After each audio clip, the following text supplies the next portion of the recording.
যন্ত্রণা থেকে মুক্তি দিতে পূর্ব মেদিনীপুরে বাচ্চাদের জন্য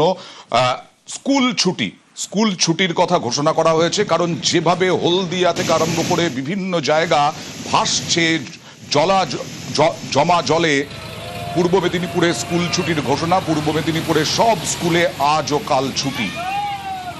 দেখুন কিরকম অবস্থা, রাস্তার ওপর দিয়ে নদীর জল বইছে, কোথাও জমা জলে মানুষের যন্ত্রণার শেষ নেই।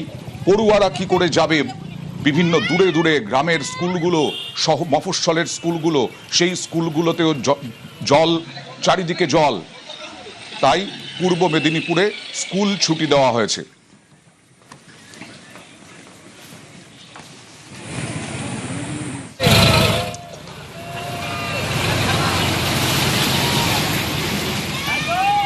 আর রাতভর নাগাড়ে বৃষ্টি, সকাল থেকেও বৃষ্টি, বিভিন্ন জায়গায় জলমগ্ন হলদিয়ার একাধিক ওয়ার্ড। টানা বৃষ্টিতে ফুঁসছে হলদি নদীর জল রাস্তায়।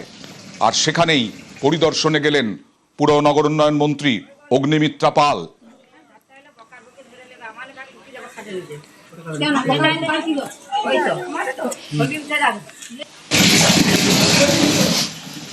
ভারী বর্ষণের কারণে প্রত্যেকটা জায়গায় প্লাবিত, আমরা রাস্তাঘাটে বেরোতে পারছি না। আর এর মূলত কারণ হচ্ছে বিভিন্ন জায়গায় অবৈধভাবে ফিশারি নির্মাণ করে ফেলেছে, যার জন্য কি হচ্ছে আমাদের নিকাশি ব্যবস্থার সমস্যা, জল বেরোতে পারছে না। আমাদের এই পাড়াতে একটা সমস্যা, আমাদের ড্রেন নেই, ড্রেন না থাকার জন্যই আমাদের এই জলটা বেরোতে পারেনি। জল নিকাশি না করার জন্য জলটা জমে আছে চারিদিকে, খুবই সমস্যা হচ্ছে, দাঁড়ানো যাচ্ছে না, রান্না বান্না করা যাচ্ছে না। জলবন্দী হয়ে পড়েছেন মানুষজন, সকলেই চাইছেন বিপদের হাত থেকে বাঁচতে। প্রশাসন নেমেছে ময়দানে, কিন্তু পরিস্থিতি ভয়ঙ্কর হয়ে উঠেছে।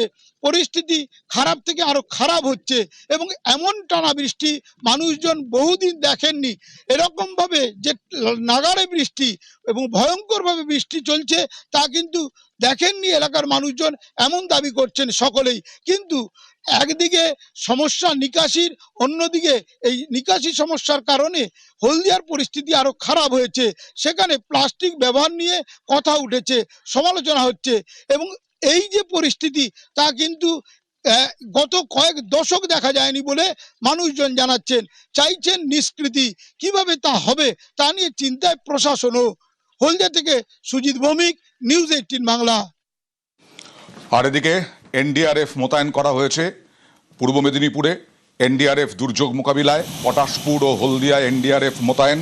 প্লাবন পরিস্থিতি মোকাবিলায় কন্ট্রোল রুম খোলা হয়েছে।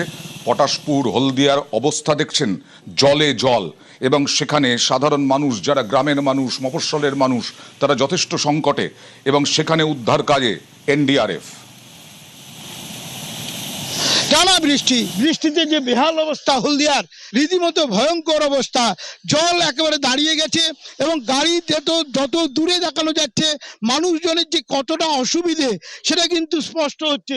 টানা বৃষ্টিতে নদীর জল বেড়ে ওঠা, হলদি নদীর জল, হুগলি নদীর জল, এভাবেই মানুষ কিন্তু দুর্ভোগে পড়েছেন।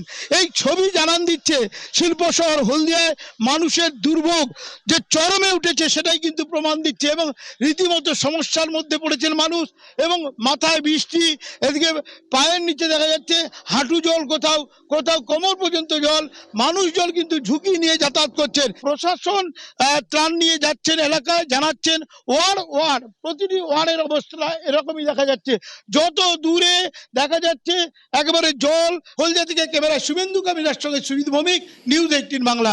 কিছুক্ষণ আগে দেখালাম অগ্নিমিত্রা পাল, তিনি পরিদর্শনে গিয়েছেন। হলদিয়া জলমগ্ন পরিস্থিতি নিয়ে মুখ্যমন্ত্রীর সঙ্গে ভিডিও কনফারেন্সের মাধ্যমে কথা বললেন পুর নগর উন্নয়ন দপ্তরের মন্ত্রী অগ্নিমিত্রা পাল। প্রধান সচিব অন্তরা আচার্য সহ জেলার আধিকারিকরা তারাও কথা বললেন। আসলে হলদিয়া যেরকমভাবে ফুলে ফেপে উঠেছে নদী এবং তারপরে জলমগ্ন, এখন পরিস্থিতি খুবই খারাপ, এটা বোঝা যাচ্ছে। সাধারণ মানুষ জল যন্ত্রণায় ভুগছেন। পানীয় জল থেকে, মানে খাবার জল থেকে আরম্ভ করে বিভিন্ন বাড়িতে ঢুকে গেছে জল। এই পরিস্থিতিতে জলমগ্ন একাধিক ওয়ার্ড, হলদিয়ারই একাধিক ওয়ার্ড, গ্রাম নয়, মফস্বল নয়, একেবারে হলদিয়া শিল্পাঞ্চল, সেই হলদিয়া শিল্পাঞ্চলেরই একাধিক ওয়ার্ড জলমগ্ন। বিপুল পরিমাণ বৃষ্টি হয়েছে।